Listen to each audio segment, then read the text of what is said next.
Le choix de Rudy de Françoise Dargent est un roman inspiré de l'adolescence du danseur étoile russe Rudolf Nureyev. C'est un roman qui peut être lu à partir de la 3e.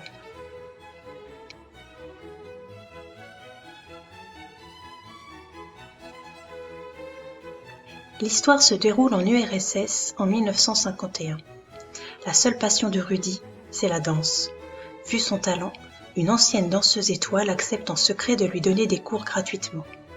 Tous les jours, Rudy s'entraîne donc dans sa cabane à enchaîner les jetés et les pirouettes pour devenir un grand danseur plus tard.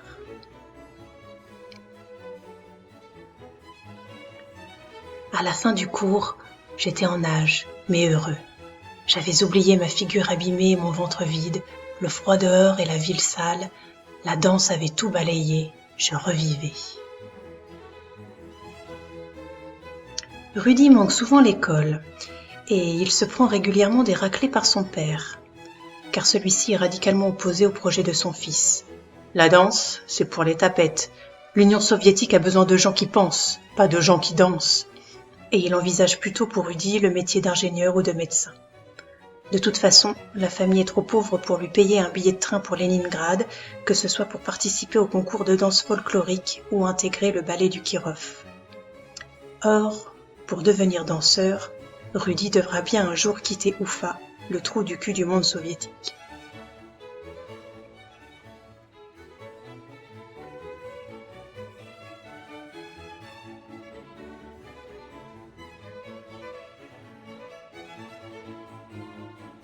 Quel roman riche et passionnant!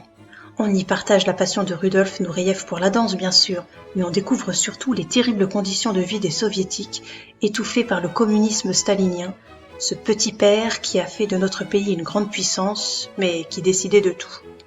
Le quotidien de Rudy, c'est la faim et le froid, l'attente au boulanger pour obtenir une malheureuse boule de pain noir et dur, passer l'hiver avec une veste élimée et 2 fois trop petite, parce qu'elle a servi à ses 3 sœurs auparavant.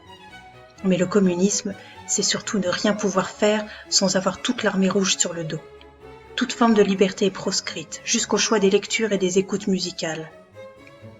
Par opposition, le libéralisme américain fascine l'adolescent. J'ai découvert que certains artistes avaient pu imaginer ce qu'ils voulaient et peindre ce qu'ils avaient en tête.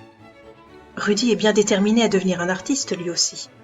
Avide d'apprendre, il observe chaque mouvement des danseurs de l'Opéra de Paris, s'entraînant inlassablement sous la protection de sa mère et de ses sœurs, qui cachent au mieux ses incartades au père.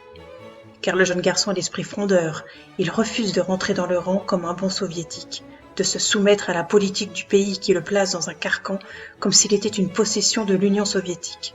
Il veut décider de sa vie. Son caractère subversif lui vaut bien des brimades tout au long de sa carrière, mais c'est aussi ce qui l'amène à avancer et fera de lui un célèbre danseur étoile. L'écriture est fluide, la narration rythmée, et le récit à la première personne nous immerge parfaitement dans l'esprit de cet adolescent passionné et rebelle, curieux et critique, qui conquiert sa liberté avec courage et persévérance malgré les obstacles. C'est un roman richement documenté qui m'a donné envie de passer des heures à regarder images et vidéos de ce talentueux danseur. Retrouvez cette critique complète ainsi que tous les liens évoqués sur takalirfa.fr.